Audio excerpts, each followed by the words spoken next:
I'm Peter McCarville for NCD News. If you're a convicted drink driver, new research shows that you will struggle to find an insurer prepared to offer you a quote. And even if you do find an insurance company ready to take you on, you could find yourself facing a staggering 82% average increase in your premiums.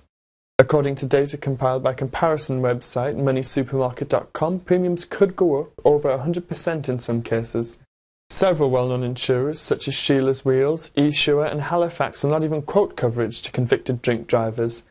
Other companies such as Liverpool Victoria and More Than refuse to insure drivers who have been banned from driving for 12 months within the past 5 years.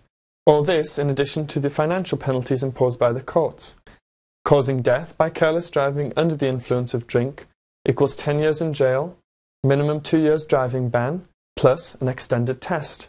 Driving or attempting to drive while over the limit or unfit to drive through drink equals 6 months in jail, a £5,000 fine, a minimum 12-month driving ban, 3 years if you're convicted twice within 10 years.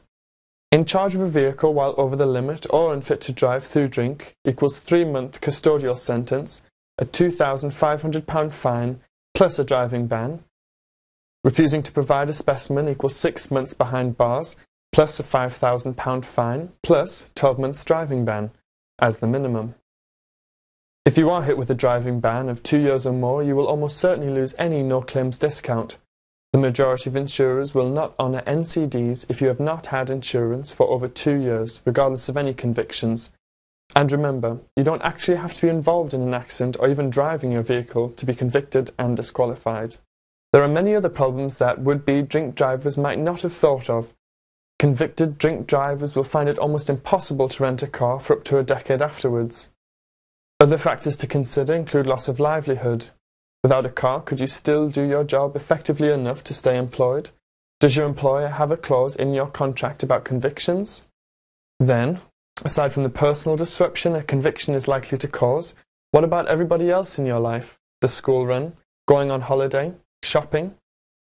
But of course, the burden is not just financial. It is much heavier than that. It's estimated that 3,500 people are killed or seriously injured in accidents involving drink drivers every year.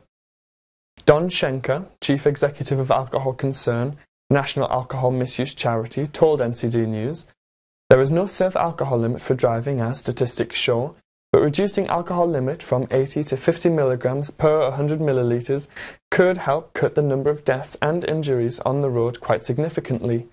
Other measures could include more stringent measures for high-risk offenders and introducing a zero limit for young drivers.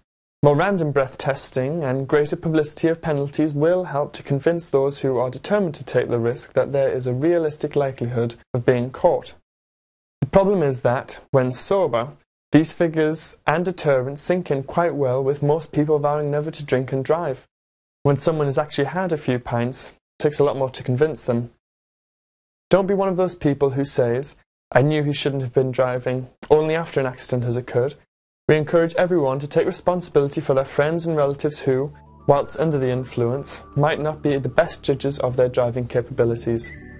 I'm Peter McCarville for NCD News. Cheers.